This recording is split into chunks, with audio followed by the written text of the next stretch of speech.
Bonjour à tous, bienvenue dans cette nouvelle vidéo sur ma chaîne YouTube et on se retrouve aujourd'hui pour parler de Koh Lanta, le totem maudit, le deuxième épisode.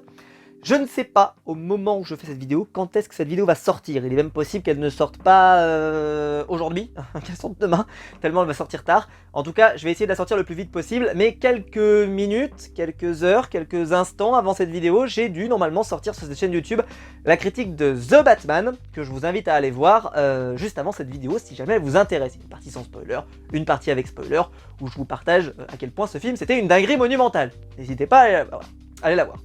Ceci dit, aujourd'hui et là, on est là pour parler de Koh Lanta. Je vous remercie d'ailleurs pour l'accueil excellent que vous avez fait au review de la semaine dernière sur Koh Lanta, mais également la review de Pékin Express qui a cartonné. En tout cas, la review de Koh Lanta a fait plus de 10 000 vues, merci, et vous êtes toujours aussi fidèles, et en plus avec des retours excellents, et ça fait super plaisir. Donc voilà, moi j'ai toujours autant envie de passionner de vous partager tout ça, et je pense que vous, ça vous plaît, tout ça. Aujourd'hui, on est là avec un épisode particulièrement riche une nouvelle fois, mais étonnamment j'ai pas pris tant de notes que ça. J'ai pris quand même beaucoup de notes, hein, évidemment, mais j'ai pris peu de notes par rapport à la semaine dernière où j'en avais pris énormément, mais parce que la semaine dernière j'étais pas sûr de ce qui compte vraiment, de est-ce que ça sera intéressant ou pas, est-ce que ça va mener quelque part, est-ce que ça sera important, donc j'avais pris plein de trucs. Là, j'ai réussi plus ou moins à faire du tri. Alors attention, parce que la première chose que j'ai écrit c'est du collector. J'ai écrit, rediffusion de cette histoire de collier là, de collier que nous a inventé CETA pour commencer l'épisode. Parce qu'après, vous savez, ils font toujours un résumé au début, voilà, machin, etc., ce qui s'est passé. Et ensuite, l'épisode démarre. Et là, l'épisode démarre, mais par un retour sur le collier. Et alors, moi, je pensais que cette histoire de collier, clairement, on était passé à autre chose, parce que CETA l'a pas sorti. Clairement, si vous croyez à cette histoire de collier, moi, j'y croirais encore moins. Déjà que j'y croyais pas de base, mais alors là, j'y croirais encore moins. Mais si. Alors je me suis dit, c'est bizarre, ils n'arrivent pas à démêler le vrai du faux, elle arrive toujours à maintenir que en fait elle a un collier. Non mais sans déconner quoi, c'est l'histoire qui tient pas debout depuis le premier jour, et là, le lendemain du conseil, ça tient toujours. Mais on est tombé sur une équipe de champions là. Là c'est des champions du monde, c'est incroyable, c'est-à-dire qu'ils sont là, ils sont prêts à se dire, oh ouais elle a peut-être un collier, machin, t'as l'impression qu'ils sont persuadés, il y a encore un collier. Qu'est-ce que c'est que ces gens? Comment c'est possible, c'est un truc de fou. Parce qu'ils se posent même la question, est-ce qu'on va pas fouiller dans les sacs, machin, etc. C'est pour vous dire à quel point, waouh, on est tombé sur du champion là, attention. Enfin bref. Donc, on perd pas plus de temps, on passe à l'épreuve de confort. Évidemment, il y aura une malédiction avec le totem maudit, puisque cette fois-ci, c'est bon, je comprends, parce que la semaine dernière, je vous ai expliqué que moi, j'avais fait un live la semaine dernière, j'ai fait un live d'ailleurs hier, merci, hier, j'espère que c'était hier, sinon avant-hier. J'ai fait un live pour, et vous étiez hyper nombreux, on avait passé plus de 350 personnes en live, merci, merci, merci, et je vous ai expliqué la semaine d'avant, que j'avais compris le totem maudit, et le totem maudit ne concernait que les épreuves de confort, mais la semaine dernière, Artung Jean-Jacques, c'était pendant l'épreuve d'immunité. Alors probablement parce que l'épreuve de confort était une épreuve particulière, donc c'était pas la même. Cependant, voilà. Donc cette fois-ci, on est revenu normalement au fonctionnement, en tout cas que j'avais compris, c'est-à-dire que le gagnant, il y a un gagnant, il y a quelqu'un qui repart sans rien, et quelqu'un qui repart avec le totem maudit lors de l'épreuve de confort. Et ça concerne donc bien le confort et pas l'immunité. Bon, petite parenthèse, mais donc le premier épisode est un épisode un petit peu spécial. Il leur dit que bien sûr donc ceux qui vont gagner, ils auront la visite d'un local qui s'appelle Rupa. On en parlera parce que lui il est Collector Edition le mec. Et avantage stratégique à gagner dont on ne sait pas vraiment la teneur. Mais bon écoutez, quand vous avez un avantage stratégique, on prend. On va avoir les boules noires. Donc ça va être Samia qui va récupérer la boule noire bien sûr au tirage. Et puis parce que bah, voilà, il faut enlever une personne. Donc c'est une épreuve de la pente, évidemment, et on ne sait pas encore véritablement ce que c'est que la malédiction. C'est pas tout à fait précisé au début, c'est un petit peu flou, mais on a tendance à voir plus. Mais je me suis dit de toute façon ils peuvent pas leur retirer quoi que ce soit puisqu'ils ont rien. Ils leur ont pas donné de drill, ils n'ont pas donné rien du tout. Ils peuvent pas, la malédiction peut pas leur retirer du confort puisqu'ils en ont pas. Tu veux leur retirer quoi, le plancher? C'est eux qui leur ont donné parce qu'ils leur ont dit que c'était dangereux. Ils peuvent pas leur retirer quoi. Donc c'était l'épreuve du toit ou l'épreuve de la pente, vous l'appelez comme vous voulez, où en fait t'as des mecs qui sont, des personnes qui sont de chaque côté et tout et qui doivent se tenir. Et alors là, il y a eu du collector sur les épreuves. Donc épreuve de la pente, alors notamment bon des équipes s'illustrent relativement pas, les verts sont assez vite derniers, avec Luana qui va finir par tomber et les autres qu'elle entraîne. Mais avant cette chute des Verts, Luana va en fait va avoir des petits soucis entre guillemets avec notre ami Franck qui on pensait tiendrait un bon petit moment. Ils avaient placé les 4 garçons en haut. Et en fait, à peu près bien avant les autres, il a commencé à lâcher. Sauf que s'il lâche par la position, en fait il allait entraîner Luana avec lui. Donc ils essayent d'intervertir et donc Luana passe entre les jambes de notre ami Franck. Il se régale, notre ami. Ils essayent tous les deux de plus ou moins s'échanger leur poste. Franck finit par... en fait, Franck, quand il descend, il s'appuie sur Luana, ce qui fait que Luana, en plus, elle porte les autres, elle porte tout, et elle porte en plus Franck qui s'appuie sur elle, ce qui fait qu'en fait, ça va les faire perdre encore plus rapidement, et les Verts vont donc perdre très vite. Donc les violets, eux, ils vont rester plus qu'à 4. Alors voilà, je ne vais pas vous citer, ils sont juste, vont rester à 4. Et les bleus, eux, ils sont que 2. Et ils vont être 2 très longtemps. C'est-à-dire que tout de suite, ils vont être 2. Puisqu'ils vont même faire descendre Yannick, qui semblait pas en grande difficulté, il semblait bien, mais juste pour que les poids soient équilibrés, tu vois, parce qu'en plus, bon, il y avait Mathéo qui était pas non plus costaud. Donc il fallait bien, même s'il n'est pas costaud, hein, c'est juste qu'il fallait laisser de la place. Et donc il y avait Mathéo et Bastien, c'était le premier duo. Donc notamment Mathéo qui, c'est vrai qu'on l'imaginait pas forcément sur ce genre d'épreuve parce qu'il a pas les bras, tu vois, particulièrement musclés. Mais en fait il était juste en détente. Et je pense qu'aussi c'est parce qu'il avait un bon partenaire pour jouer. Parce que alors l'autre, celui qui était en détente totale et qu'on n'avait pas vu depuis le début, alors là on l'avait pas vu, c'était Bastien. Alors lui il était à la cool totale. Mais alors lui je pense qu'il pouvait rester 8 jours. Il était comme ça, il était même à une main. Et alors là il a pas bougé. Il a attendu que ça se passe, c'était assez formidable. Et pendant ce temps, de l'autre côté, c'était Fouzi et Colin. Donc Fouzi, je l'avais pas mal remarqué déjà, je l'avais trouvé plutôt cool. Et si en plus il est performant sur les épreuves, alors là, que demande le peuple? Moi en tout cas, je suis plutôt client. Et Colin, j'ai rien à en dire parce qu'on l'a quasiment pas vu, on l'a juste vu là comme ça passer une tête. Mais dans le reste de l'épisode, je l'ai trouvé très peu présent pour le moment. Ceci étant dit, c'est normal, ils sont 22, je rappelle, donc 22 candidats à montrer. Je peux pas montrer tout le monde, donc on attendra un petit peu encore. Cependant, voilà, ça a permis de découvrir un petit peu son côté. Mais Bastien et Mathéo sont tellement imprenables que Fouzi et Colin vont pas pouvoir aller beaucoup plus loin. Et donc Bastien et Mathéo vont gagner très facilement. Alors, celui qui va être tenu responsable chez les Verts pour la défaite et donc le fait qu'ils vont être maudits, c'est Franck. J'avais peur que ça retombe sur Luana parce qu'on sait jamais trop comment ça peut tomber des fois, tu sais, hein, des fois la mauvaise foi peut être particulièrement mauvaise. Je sais pas, des fois voilà, on se méfie. Mais là non, c'est bien Franck qui est tenu pour responsable puisque c'est lui qui entraîne Luana qui n'arrive pas à le retenir. Et il y a cette phrase de Denis. Alors là, Denis... est-ce qu'il n'aurait pas été préférable de mettre Luana sur vous? Question... Et en plus, alors là, je sais même plus ce qu'il répond Franck, mais je crois qu'il répond à un truc du style... pourquoi pas, évidemment, hein, c'est sûr, moi je comprends. Sans déconner, cette phrase, comme elle est prononcée comme ça, pour moi c'est pas un hasard. C'est-à-dire que Denis, hein, on te voit venir mon frère. Il arrive, il fait... Hein, est-ce qu'il n'aurait pas été préférable que vous soyez... vous voyez ce que je veux dire, voilà, hein. Tu vas te calmer, Denis, tu vas te calmer. Avec Luana, tu vas te calmer, s'il te plaît. Elle mérite. Oui, voilà, décidé, elle mérite. Elle rentre dans les clans des mérites. Donc ça va faire des masses, ce genre de trucs. Et donc les verts, ils ont le totem maudit, donc ils vont le chercher, voilà. Et donc les violets ont un avantage, et qui implique la malédiction des verts, c'est qu'ils peuvent choper quelqu'un dans l'équipe des verts, donc quelqu'un qui renforce leur équipe, et ils peuvent abandonner quelqu'un qui peuvent les transférer. Alors, petite question.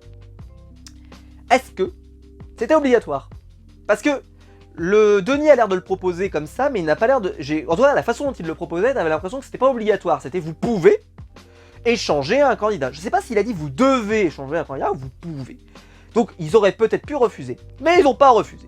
Et alors là, attention parce que j'ai noté, comme je vous l'ai dit au tout début de l'épisode, qu'ils étaient revenus sur le fameux collier. Je me suis dit, mais qu'est-ce que c'est que cette histoire encore? Et là, absolument formidable, puisque nos amis vont commencer un petit peu à discuter, qui peut partir, quoi. Et pour donc se séparer de quelqu'un, il faut trouver des critères. Et là, il y en a un qui se retourne et qui fait « Mais Seta, vu que tu as un collier d'immunité, si tu t'en vas, tu pourras survivre au prochain conseil !» Vous sentez la gênance du moment. Alors, le côté de... En fait, Breaking News BFM TV. En fait, il y a eu un écureuil qui est passé et il a pris mon collier d'immunité. C'est pas de beau, c'est pas de bol quoi. Donc en vrai, je l'ai pas. Est-ce qu'on peut refaire? On peut reprendre. Mais bon, elle va finir par se désigner elle-même en fait. Parce que de toute façon, c'était la prochaine à partir si jamais elle restait. Donc elle s'est dit, autant aller de l'autre côté. Et là, miracle de l'ironie, c'est qu'elle se retrouve avec une amulette d'immunité. Donc c'est pas un collier d'immunité, ça ne fonctionne que pour le prochain conseil. Mais elle se retrouve avec une amulette d'immunité.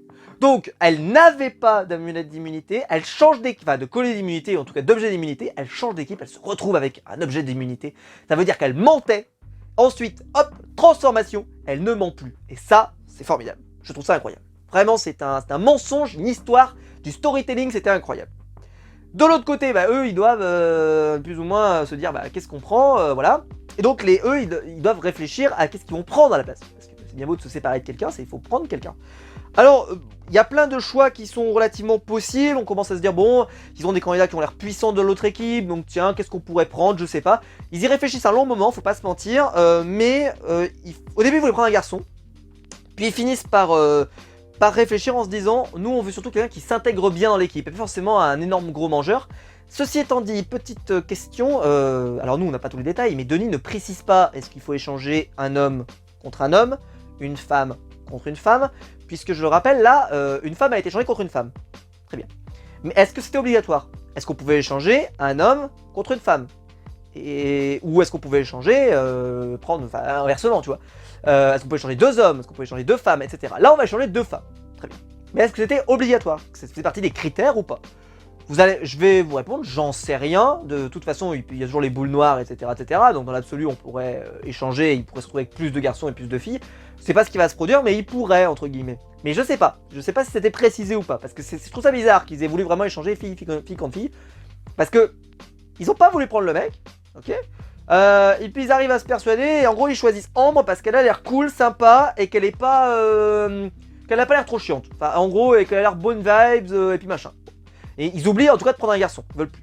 Mais est-ce que c'était parce que, en tout cas ça pourrait influencer, s'il fallait échanger obligatoirement une fille contre une fille, bah c'est sûr que les garçons voulaient pas partir, donc tu pouvais pas échanger un garçon contre un garçon, si vous voyez ce que je veux dire. Donc je sais pas, en tout cas, il n'y avait pas l'air d'avoir de critères, donc j'ai l'impression qu'ils pouvaient échanger, ils pouvaient faire leur marché, puisque quand ils discutent au début, ils discutent et ils ont l'air d'explorer toutes les possibilités, aussi bien Jean-Pierre que Jean-Jacques que Jean-Claude, tu vois. Donc, bon, à voir. Mais bon, en tout cas, chacun, Seta devient vert et Ambre devient violet. Et Seta et Ambre obtiennent une amulette d'immunité qui leur permet de se protéger pour le prochain conseil, ça sera important pour la suite.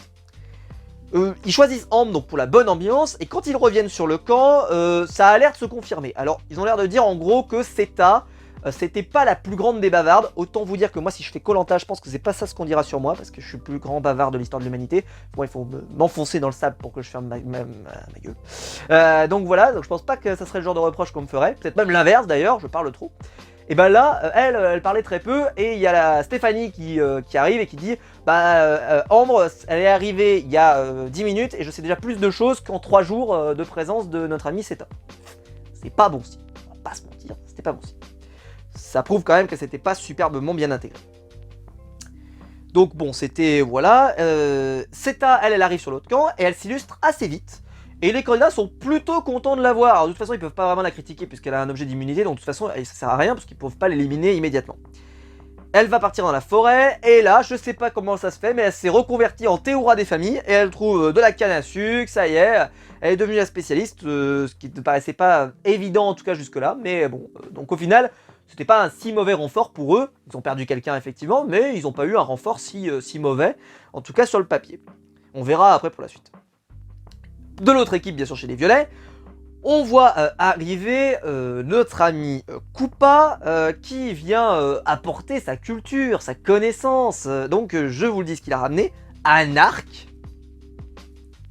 Alors, je me suis dit, c'est pour faire quoi? C'est pour chasser les singes?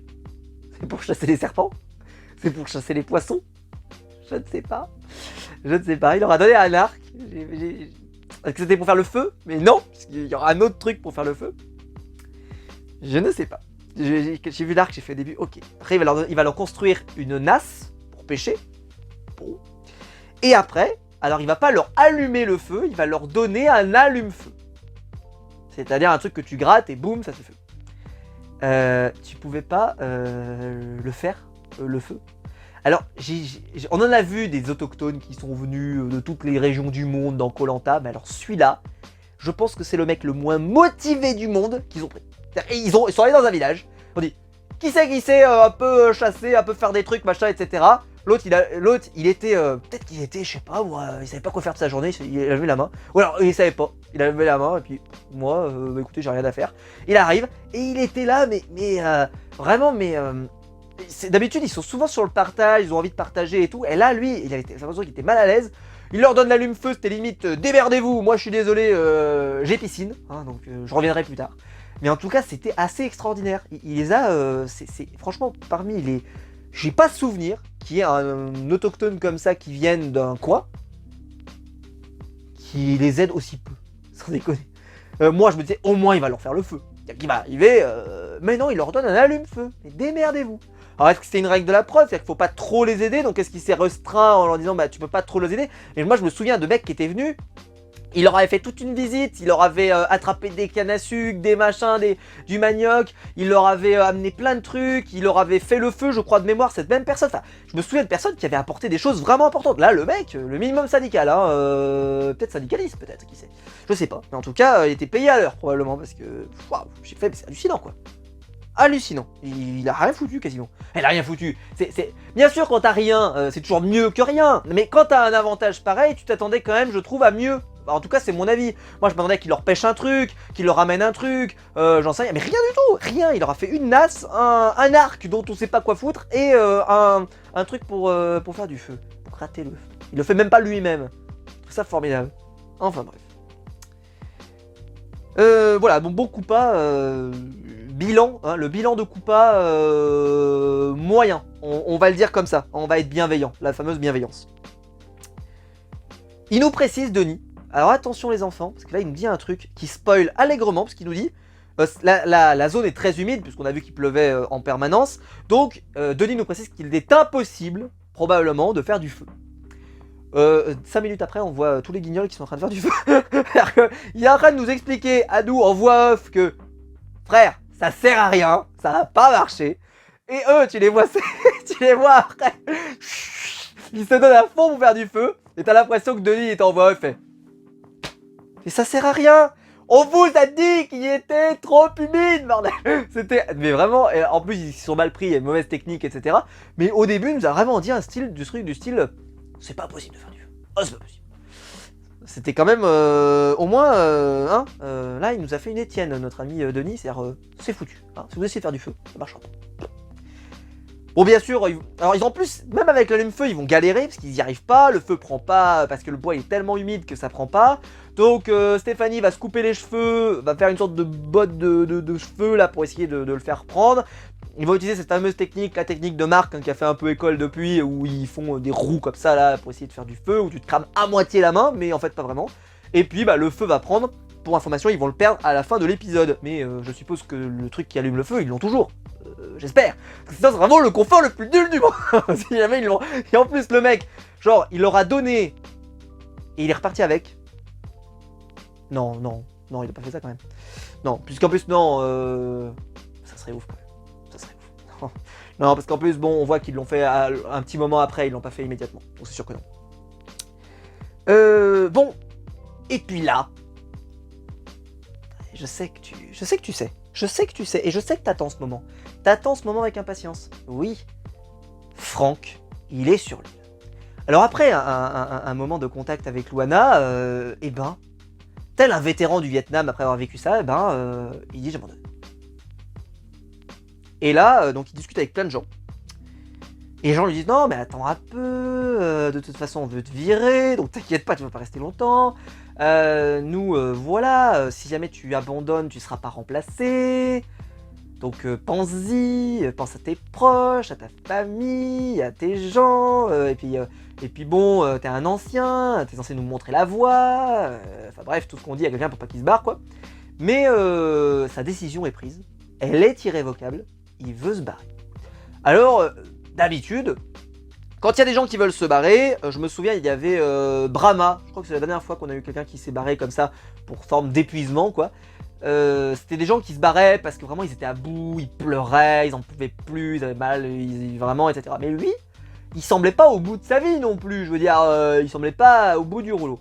Alors donc les candidats ont émis l'hypothèse qu'en plus il dit pas je pars pour retrouver ma femme, pour retrouver mon chimpanzé, mon cochon d'Inde, ou je ne sais quelle autre chose qu'il a peut-être chez lui. Non, il dit vraiment je prends pas de plaisir. Je sais même pas d'ailleurs que en vrai il était venu pour prendre du plaisir. T'étais venu pour prendre du plaisir et t'as vu que c'était pas possible. Non, c'est pas tellement l'ambiance. C'est pas l'ambiance. Désolé. Mais ouais, il prend pas de plaisir, donc il a envie de partir.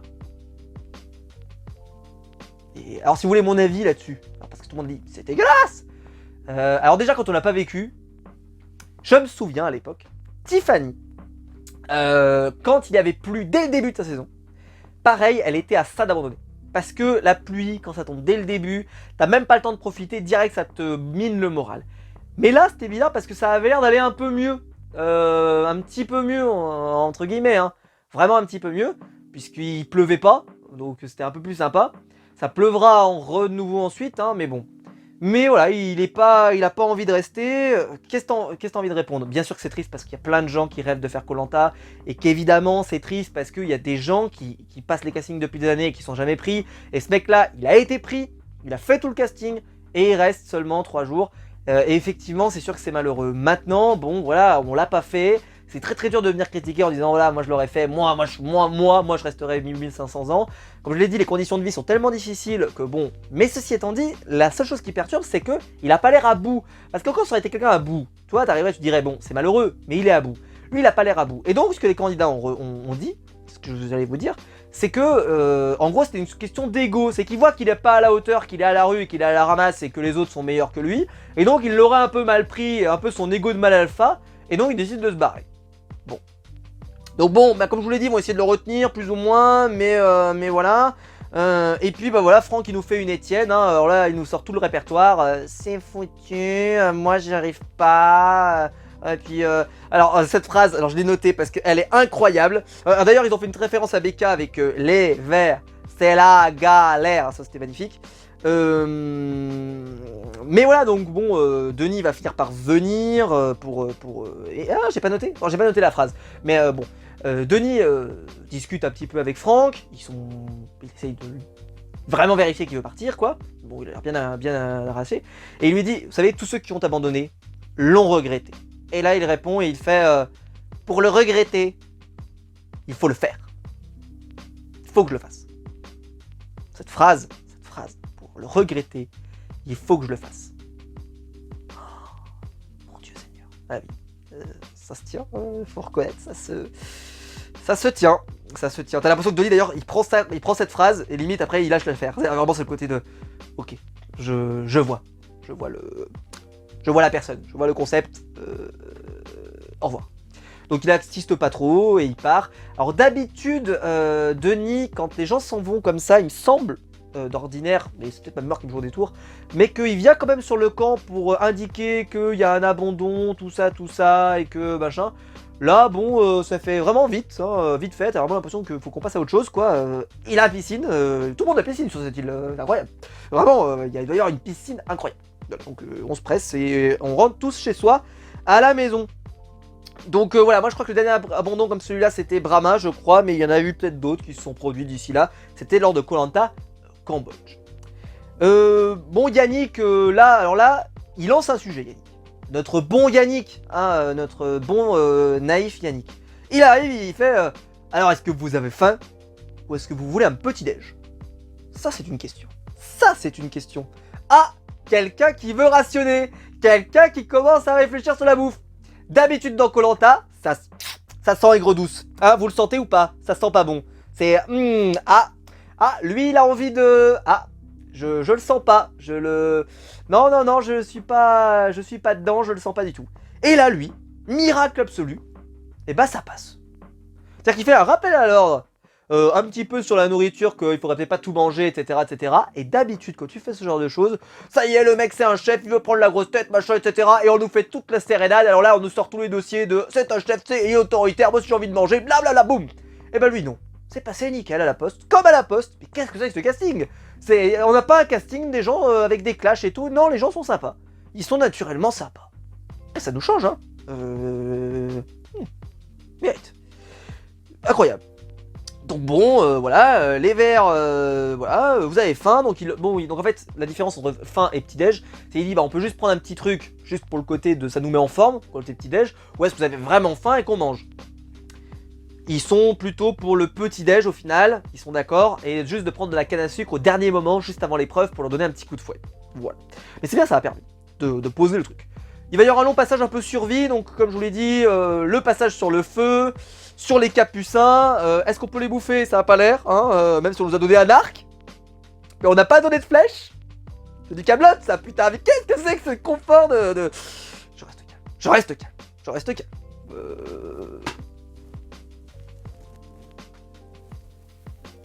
Je sais pas. Je sais pas ce qu'ils font. Si, il leur a donné des flèches, je crois, je sais même plus. Je sais même plus ce qu'il a fait. Enfin, en tout cas, cet arc, je sais pas. Si jamais cet arc sert, je m'excuserai. Et si cet arc ne sert pas et qu'on le revoit plus jamais, eh bien je vais me marrer. Parce que ça veut dire qu'il leur a donné un truc qu'ils auront posé dans un coin et qu'ils n'utiliseront jamais. On verra. Ça serait très drôle d'ailleurs. Bon écoutez, voilà, là les bleus donc ils vont se mettre à faire du feu. Alors là, violent, mais comme je vous expliquais tout à l'heure, Denis nous avait spoilé. Il nous a dit, il fait trop humide les amis, ça va pas marcher. Et donc tu les vois tout donner, bam bam bam, et ils se donnent à 200%. Il y a des positions. Dans cet épisode, une nouvelle fois, après Luana, attention les enfants, éloignez les enfants des écrans parce que là on a notre ami Benjamin qui se retrouve, il y a quelqu'un qui le prend à la ceinture, voilà, il le prend par là, il a l'air, ce n'est pas un viol, je vous le dis, ça se termine bien, tout va bien. Et je sais pas pourquoi, elle décide de le tenir comme ça, mais je sais pas pourquoi ça le rend plus efficace. J'ai essayé de savoir, visuellement ça me semblait pas de l'évidence. Mais c'était un peu le côté de je le serre à la ceinture et je le motive. Allez vas-y donne tout, vas-y, bam bam, et le mec il donne, il fait des grimaces et tout, mais pas de sourire. Jusqu'à ce moment-là, Benjamin, il sourit pas. Et je vous l'avais dit la semaine dernière, je trouve que c'est très mauvais pour un stratège de pas sourire, de pas dégager d'empathie, de rien dégager, je trouve que c'est très mauvais signe. Parce que ça donne pas envie d'aller vers lui, comme je vous l'ai dit. Alors là, bon, il se donne à fond, t'as rien à lui reprocher de particulier. Mais bon, Denis va quand même lui mettre une cartouche. Boum, là, un petit tacle à la jugulaire. Il avait rien demandé, le pauvre. Le pauvre, il essaye de faire du feu. Mais t'as Denis qui lui répond, qui lui fait. Mais en plus, ils s'y prennent mal. À peine ils font le feu. Par leur technique, ils l'éteignent juste par la mauvaise technique. Bon, bah écoute, venez à la piscine. Venez à la piscine. Vous serez plus productif. Voilà. Un petit acte de notre ami Denis. Ça fait toujours plaisir. Bon. On va partir pour l'épreuve, évidemment. Avant ça, on va découvrir que le feu, à cause des pluies et des orages, etc., le feu s'était éteint, évidemment. Et Mathéo va plus ou moins craquer, va se mettre à pleurer. Alors il va se mettre à pleurer pour le feu, mais il va se mettre à pleurer également. En fait, c'est un peu un ensemble, c'est-à-dire qu'il a l'air de ne pas être bien intégré dans l'équipe. Il sent que s'il gagne pas, il va partir, et c'est souvent mauvais signe, parce que quand tu commences à sentir que tu vas partir, tu pars en fait, voilà. Il a pas l'air intégré, mais ce qui est très bizarre, et alors ça c'est un peu un cas, je sais pas si ça s'est déjà produit, n'hésitez pas à me le dire dans les commentaires, il y a peut-être des cas qui ne... Parce que par exemple ça marche pas pour Dylan notamment, parce que Dylan il part très tôt, mais on pourrait se dire qu'il est performant Dylan sur les épreuves, mais il est pas impérial. Sur l'épreuve, il arrive. Oui, effectivement, il est costaud, machin, mais il est pas si impérial que ça. Il est pas mauvais non plus, mais il est pas impérial. Là, les deux, avec Bastien, ils étaient impérial sur l'épreuve du toit. C'est eux qui gagnent. Et d'habitude, d'ailleurs, ça se vérifiera avec Benjamin d'ailleurs, et ça te relance pas mal. C'est-à-dire que t'arrives, hop, t'as repris confiance, tu t'intègres avec les gens, tu dis, voilà, moi j'ai été bon. Et lui, non. Lui, ça a rien changé. C'est-à-dire que le fait qu'il ait gagné, t'as l'impression que c'est ni fait ni à faire. Ça n'a pas marqué les esprits particulièrement. Pourtant, ça aurait dû, quoi. Parce que c'est une équipe qui, normalement, sur le papier, entre guillemets, là, avoir fait une telle performance, alors pas individuelle, mais individuellement, il a été très très intéressant avec Bastien, forcément, t'as envie de te dire, peut-être qu'ils vont le garder. Et ça n'a rien changé. La situation n'a strictement rien changé. Pour lui. Et je sais pas si c'est déjà arrivé. Peut-être qu'il y en a qui vont prendre une saison de Koh-Lanta très ancienne où c'est déjà arrivé, où quelqu'un est performant Mais vraiment performant, je dis vraiment performant, hein, pas le mec juste pas mauvais. Je parle vraiment du mec qui s'est illustré et ils se sont dit non mais en fait au final on le garde pas. Il y a peut-être peut-être le cas, peut-être Mohamed, quand il revient après, mais là Mohamed c'est presque un cas particulier parce que il arrive après le début du jeu, donc et il me semble pas qu'il est mauvais sur l'épreuve, il me semble pas, mais il se fait éliminer, mais parce que en fait les autres, les alliances sont plus ou moins constituées et donc tu fais pas partie du club, au revoir. Mais j'ai pas l'impression que ça arrive souvent quoi. Parce que pour moi il a un profil, j'en parlerai tout à l'heure, il ressemble beaucoup dans son profil à Alexandra, qui pareil se plaignait beaucoup au début, etc. Était un peu démotivé, pas hyper, et puis voilà, un peu à pleurer, machin et tout. Et le truc c'est que, dans le cas de les saisons avec Alexandra, c'est que ça ne fonctionne que dans la saison d'Alexandra, parce que t'as Becca qui est là, et qui la remotive, et qui est super bienveillant avec elle, alors qu'il aurait très bien pu s'en servir pour la gicler, parce que tant mieux quoi, j'ai envie de dire, voilà, t'as des arguments pour virer quelqu'un et c'est pas toi, tant mieux. Mais non, au contraire, il l'avait remobilisée, il l'avait reprise avec eux, ils avaient bien remise, peut-être parce qu'ils avaient peur qu'elle abandonne, peut-être, j'en sais rien. Mais en tout cas, là pas du tout, là c'est un Alexandra qui tourne mal, parce que personne vient l'aider, et il tombe, et même une performance sur les épreuves, ça le relance pas. Alors qu'Alexandra, quand elle avait réussi justement à gagner une épreuve, en tout cas à s'illustrer sur une épreuve, ça l'avait relancé dans l'équipe. Alors que là, c'est arrivé, et ça n'a rien changé. Comme je dis, c'est peut-être un cas unique. Dites-moi dans les commentaires, mais j'ai l'impression que c'est un cas unique. Alors l'épreuve d'immunité, pourquoi je vous explique qu'elle est très sympa? Parce qu'en fait, sur le papier, l'épreuve elle est très cool. T'as plein d'étapes. D'abord, il faut libérer un truc, donc t'as une personne qui s'occupe de ça, puis ensuite il y a toute une partie en relais où ils font de la natation, et en même temps il y a un tourniquet, ce qui fait que même si t'es bon, tu peux quand même à la fin coincer parce que t'arrives pas à trouver la bonne combinaison. Et donc l'épreuve elle est plutôt bien construite pour garder un maximum de suspense. C'est-à-dire que même si tu pars en premier et que tu es bon sur la partie de natation, tu peux quand même avoir des difficultés à la fin. En tout cas on l'imagine. Mais, ça va pas prendre. Et ça va pas prendre du tout pour le téléspectateur. Parce que A, on ne voit rien. B, on ne comprend pas l'évolution. C'est-à-dire qu'à part l'équipe qui est partie tôt, et donc notamment Benjamin qui va s'illustrer parce que il va sortir... énormément de cordes, il va se lancer, il va sortir et vraiment il est super efficace, il donne tout et tout, très très impressionnant par rapport aux autres qui font ça quand même relativement simplement, mais en tout cas lui il donne tout quoi. Mais bon écoutez, pourquoi pas, voilà, je sais pas, c'était pas incroyable. Ils vont donc constituer un tourniquet, ils vont se lancer, donc pour... la foule noire d'ailleurs, il y aura donc Fouzi, Olga et Bastien qui auront été éliminés, puisque vu qu'il y a eu un abandon, et ça fait plus de candidats qui doivent faire une boule noire. Et là, ils respectent bien les genres, c'est-à-dire que c'est les garçons qui peuvent participer, les filles qui peuvent participer, etc. etc. Il y a une énorme pluie qui se lance. À mon avis, ils vont la traîner cette pluie cette saison, c'est-à-dire que si ça se trouve, ils vont faire du feu, mais s'ils font du feu et qu'à chaque fois il s'éteint, c'est compliqué quoi. Donc est-ce que c'est une saison qui va être marquée par le fait qu'il n'y aura jamais le feu? J'en sais rien. Parce que c'est peut-être dur à protéger quoi, je veux dire quand il y a un moment il pleut en permanence, c'est peut-être pas si évident que ça de faire en sorte qu'ils survivent quoi, il y a un moment t'as des limites quoi. Donc j'en sais rien. On verra s'ils arrivent à maintenir un feu sur la longue durée après, on verra. Donc au démarre, voilà, comme je vous l'ai dit, il faut libérer des pièces, donc Benjamin va être très rapide. Les violets vont être deuxième au départ et les verts vont être troisième au départ à libérer leurs pièces. Et en fait, ça va se confirmer au fur et à mesure du temps. C'est-à-dire que ceux qui sont partis devant vont finir premier, ceux qui sont partis deuxième vont finir deuxième et ceux qui sont partis dernier vont finir dernier. En tout cas, ça a l'air de partir là-dessus. En gros, le rattrapage ne va pas avoir tant lieu que ça. Et puis comme je vous l'ai dit, le tourniquet, t'avais l'impression que c'était pas si difficile que ça, enfin à voir. Mais donc les bleus finissent premier. Les violets finissent deuxième et les verts finissent troisième. Mais là, les violets finissent deuxième, bravo. Mais Ambre, elle est pas surprise qu'elle a encore un truc dans les mains. Et elle fait ça un peu à la discrète. Elle jette ça derrière elle, hop, c'est un peu le... j'ai un bitognon en trop, tu sais, un peu comme chez Ikea. J'ai une pièce en trop, comment ça se fait? C'est pas normal, t'as pas dû monter ton meuble comme il faut. Ou alors, c'est une vis de sécurité, comme dirait Cyprien, tu sais.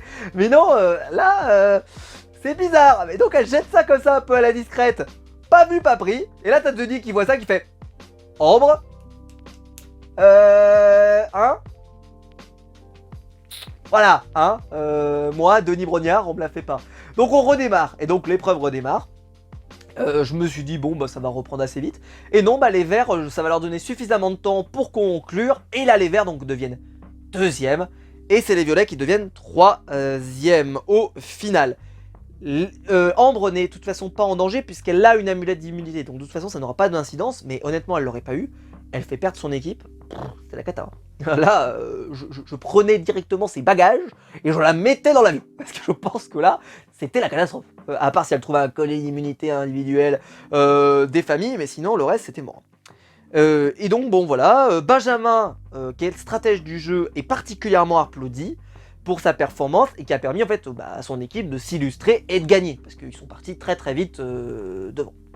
La prod va bien gérer le fait que Franck soit parti puisqu'ils vont pas éliminer 2 candidats cet épisode, ils vont en éliminer qu'un. Je suis convaincu qu'ils en auraient éliminé 2 dans cet épisode. Mais là, ils n'en ont éliminé qu'un seul puisqu'il y en a déjà un qui est parti. Donc en vrai, c'est comme si Franck était parti quoi. C'est-à-dire que oui, c'est un abandon médical, mais est-ce qu'au final, ils auraient quand même pas fini par virer Franck de toute manière? Donc ça va, ils n'ont pas été si handicapés que ça, l'équipe qui perd Franck. En tout cas, j'ai l'impression. Et Benjamin, qui est très applaudi, va avoir droit à son portrait. Donc un portrait assez long. Alors on n'y échappe pas, hein. Le stratège des familles, il joue, alors pas aux échecs, hein, alors là, miracle, mais il joue aux dames. Ah bah super. Mais chaque fois, il faut que le stratège, il soit en train de jouer à un jeu de société dans lequel il t'explique que le mec, il a prévu tous ses tours à l'avance. Alors il nous a ressorti le fameux argument, donc moi je vais regarder la pointure d'une personne. Oui, pourquoi pas. Un peu étonnant.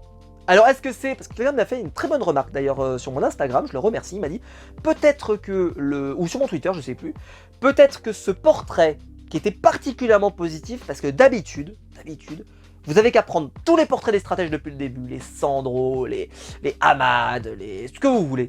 Les mecs, c'est des morts de faim, ils sont commerciales, dans je sais pas quoi machin, le mec ils sont à des dents à rayer le parquet, ils veulent tout manger, ils laisseront rien pour les autres, ils se voient déjà en finale, ils ont déjà gagné avant même de mettre le pied sur le camp, nanana, les Adrien, les gens comme ça. Lui, alors il est comme ça, mais en même temps ils lui ont rajouté du background, ils lui ont mis une copine, parce que d'habitude ils en ont pas, hein. D'habitude, ou alors s'ils en ont, on les voit pas à l'image. Parce que ouais, on lui donne une copine, on lui donne une vraie vie, il a l'air sympa, il a un chien, c'est des choses qu'on voyait pas. Alors est-ce que c'est mesure de sécurité? On a tellement vu de harcèlement des stratèges à travers les années, que là on va en faire un qui a l'air relativement sympa, même s'il est quand même mort de faim. Ceci étant dit, la transition était incroyable quand il s'adresse à sa femme et qu'il lui dit « Je t'aime » et elle répond « Tu vas leur la faire à l'envers ». Ça c'est de l'amour, ça j'aime cet amour, j'aime cet amour de je t'aime face au réalisme. C'était beau. Mais bon, voilà. En tout cas, elle était contente de voir, bien sûr, son copain partir. Ils étaient contents de se revoir et tout. Et de lui dire, bah voilà, qu'en gros, il fallait que les autres se tiennent prêts parce que c'était un gros stratège. Mais, pour une fois, je trouve que le stratège n'a pas été montré de façon trop négative. Et ça, c'est plutôt cool.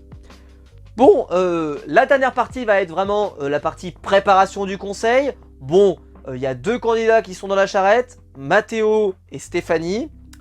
Ce qui est problématique, c'est que Mathéo est très apprécié par Stéphanie et qu'elle n'a pas forcément envie de le voir partir. Cependant, c'est un peu elle ou lui et elle n'a pas trop d'autres solutions. Ils vont quand même aller chercher un collier d'immunité, ils y croient pas trop, ils en trouveront pas de toute manière.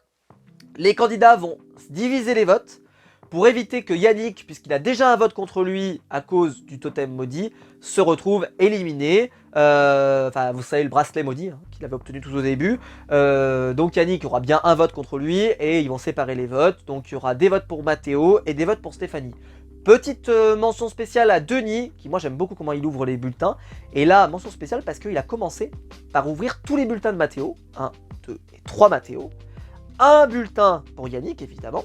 Et ensuite, je me suis dit, c'est que peut-être il y a une unanimité, peut-être. Mais en fait, non. Parce que là, il nous a répété 3 fois. Ce bulletin peut être décisif, Stéphanie. Ce bulletin peut être décisif, Stéphanie. Ce bulletin peut être décisif, Stéphanie. Alors là, ce bulletin peut encore être décisif. Et c'est le dernier bulletin, Mathéo, cette fois-ci. Donc, plutôt, c'est bien parce que des fois, c'est un peu téléphoné. C'est-à-dire qu'il nous fait toujours le Mathéo, Stéphanie, Mathéo, Stéphanie, Mathéo, Stéphanie. Et là, attention! Ce bulletin peut être décisif. Matteo. Et là non, il nous a fait tous les Matteo, enfin une grande partie des Matteo, et après Stéphanie, et après il nous a remis le Matteo à la fin. Plutôt sympa. Parce que c'est bien, parce que ça fait qu'il n'y a pas de routine, c'est-à-dire qu'on peut toujours être surpris. Parce que je me suis même dit, on va avoir une unanimité, Matteo, au revoir. Et ben non. Bon point.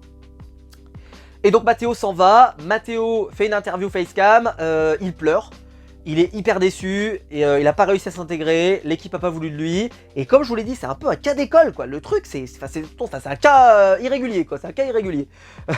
Parce que c'est des verbes irréguliers en anglais, tu vois, le mec, il était performant, il s'était bien révélé sur l'épreuve précédente, et à la fin, et il n'est pas mauvais en plus sur l'épreuve, enfin tu vois, c'est pas un candidat mauvais, et hop, il s'en va. Donc là, il y a vraiment quelque chose qui s'est pas produit, c'est pas passé avec les autres candidats, c'est plus passé avec Stéphanie. D'ailleurs, il y a des candidats qui votent pour lui en disant « je veux sauver Stéphanie », donc Stéphanie a l'air d'être un peu plus intégrée, sans pour autant être brillante sur les épreuves et sans être mauvaise non plus, mais c'est juste qu'elle n'est pas brillante, et bah pourtant, bah voilà, il préfère la garder elle, et c'est Matteo qui s'en va. Donc les gens étaient très fans de Matteo, moi j'avais pas d'avis pour être tout à fait honnête sur lui, je l'ai trouvé sympa évidemment, mais il m'a pas dégagé non plus, voilà, c'est juste que j'ai été surpris qu'il s'en aille, hein, j'ai été surpris. Pas déçu forcément parce que bon, il y a un moment donné, bah voilà, après ils ont leurs propres critères, et de toute façon ça n'aura pas trop d'impact puisque la semaine prochaine on a vu que les équipes allaient être recomposées. Est-ce qu'on va avoir un retour à 3 équipes ou une recomposition à 2 équipes? Moi je pense qu'on aura une recomposition par 2 équipes. Alors pourquoi? Qu'est-ce qui m'amène à penser ça? Bah tout simplement parce qu'ils sont 20 et que j'ai fait des maths jusqu'à l'école primaire. Et ouais, je peux me la raconter un petit peu, hein, masterisé le monsieur. Parce que j'ai vraiment un master mais pas en maths. Et donc bon, 20 divisé par 3, et ben c'est pas possible. Oui, malgré les mathématiques qui vont te dire que c'est possible et que ta calculette elle va te dire si moi je peux te faire une fraction, on ne coupe pas des gens en morceaux.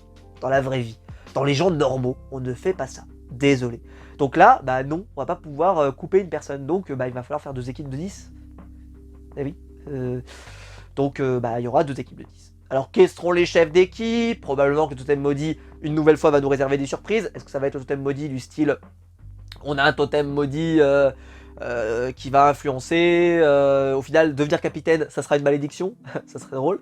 Mais voilà, on verra, c'est un peu tôt pour en parler. Est-ce que le Totem Maudit apportera le feu, puisqu'on le sait qu'il y a une équipe qui avait le feu, et souvent quand ils recomposent des équipes, ils finissent par donner le feu aux 2 équipes, parce que forcément il y en a qui seront lésés, donc on donne le feu aux 2 équipes, mais cependant vu qu'ils n'ont pas réussi à le garder, je me méfie. Est-ce qu'ils vont leur donner du riz? Est-ce qu'ils vont leur donner, j'en sais rien. Bon, en tout cas, c'est dommage, parce que clairement j'aurais bien aimé que ça dure encore au moins une fois, parce que ça aurait fait des recompositions à seulement 18, puisque on aurait encore éliminé 2 personnes, et là à 18 ça aurait fait 2 équipes de 9, et pourquoi pas, ça aurait pu être intéressant. Ceci étant dit, moi j'aime bien quand les équipes se recomposent au fur et à mesure, c'est pas forcément mauvais, parce que ça va permettre de recycler, de remettre des nouvelles dynamiques, des équipes et des équipiers qui vont devoir retrouver des nouvelles dynamiques avec d'autres gens, et puis quand la réunification arrive, il y en a qui ont tissé des liens d'avant, et après voilà, etc. Et ça peut donner des séances masterclass comme Jeff et Alban, j'avais donné ta parole avant, oh bah... mais bon, ils ont l'air sympas, ils ont l'air calmes, donc je pense pas qu'on aura ce genre de truc. Méfions-nous quand même, on sait jamais. En tout cas, j'ai passé un excellent moment devant cet épisode, oui, parce que le casting, je le trouve très bon. Alors, c'est pas un casting grandiloquent, mais c'est un casting qui a du potentiel, c'est-à-dire qui est cool, et je trouve qu'ils ont tous une personnalité différente, c'est-à-dire qu'ils ont des personnalités qui ne se comparent pas. Yannick, qui ressemble à personne d'autre dans le casting, Matteo, il ressemblait à personne d'autre, je sais pas, enfin tous les candidats, ils ont tous leur personnalité propre. Des fois, t'as un peu l'impression, des fois, surtout qu'ils ont une tendance ces dernières années, surtout avec le All-Star précédent, qui étaient un peu tous les mêmes, parce que effectivement ils avaient repris les légendes, et les légendes elles étaient un peu tous du même fagot, c'est-à-dire que c'est le performance sur les épreuves, le mérite, le machin, le connerie, etc. Et c'était un peu tous les mêmes. C'est pour ça d'ailleurs que Claude, il ressortait vachement cette saison-là, parce que en vrai, il était un peu différent. Et pareil pour Laurent, parce que pour les autres, ils étaient un petit peu tous dans le même moule, quoi. Là, ils ont vraiment, je trouvais, des candidats assez différents, et qui se complètent bien. J'espère qu'en tout cas, on aura quelque chose de cool, avec des équipes plutôt sympas. En tout cas, on l'espère. J'espère que la semaine prochaine, on aura un bon épisode, des recompositions d'équipes qui apporteront des nouvelles dynamiques, et on verra ce qu'ils font, en tout cas pour le Totem Body pour le moment. Moi, ça rapporte suffisamment de nouveautés pour que ça perturbe pas trop le jeu, mais en même temps que ça soit globalement sympa à suivre, surtout que voilà, là on peut se dire en plus, ils ont échangé, au final ça a duré qu'un seul épisode, donc c'est pas si gênant, c'est pas comme les armes secrètes qu'on avait traîné tout le long et qui parfois avaient vraiment eu une tendance à être décevant. Là, ça n'a pas le temps de vraiment être décevant parce que ça ajoute sans dénaturer. Et je pense que c'est la meilleure façon d'avoir une saison de Koh-Lanta sans trop de vagues. C'est-à-dire que peut-être effectivement c'est un peu classique. Et le classique c'est pas si mal aussi. Hein. C'est bien d'avoir une saison qui, là en plus vu qu'on a eu une saison assez perturbée par la triche, par tout ça, etc. Avoir une saison qui se suit facilement, dans lequel on a des candidats qui sont facilement attachants, facilement intéressants, et ben globalement, moi personnellement, je suis hyper content. Voilà, dites-moi dans les commentaires vous ce que vous en avez pensé. Qu'est-ce que vous avez pensé bien sûr de l'abandon de Franck, de l'élimination de Matteo. Dites-moi dans les commentaires bien sûr si vous vous souvenez aussi d'un cas où un candidat vraiment très performant sur les épreuves et qui s'est illustré dans l'épisode finit par quand même partir. Autre que pour des raisons médicales hein, évidemment. Dites-moi dans les commentaires, ça m'intéresse, de raviver ma mémoire, n'hésitez pas, mais c'est vrai que ça doit pas être courant je pense. N'hésitez pas bien sûr à liker la vidéo, à vous abonner, à la partager sur les réseaux sociaux. Il y a le bouton rejoindre juste en dessous pour devenir un membre soutien. Et je vous en remercie de tout le soutien que vous apportez à cette chaîne YouTube économiquement parce que vraiment on en a bien besoin et je vous remercie de financer en tout cas tout ce temps que je passe à faire des reviews, c'est un truc de fou. En ce moment il y a tellement de reviews à produire, c'est un truc de malade. Mais en tout cas voilà, je prends un grave plaisir à le faire, j'espère que ça se voit. Et on se retrouve en tout cas nous très vite pour des nouvelles vidéos sur ma chaîne YouTube avec plein de choses dont je dois vous parler. N'hésitez pas à aller voir la critique de The Batman que j'ai publiée tout à l'heure si jamais ça vous intéresse. Et on se retrouve très vite pour de nouvelles vidéos. Ciao!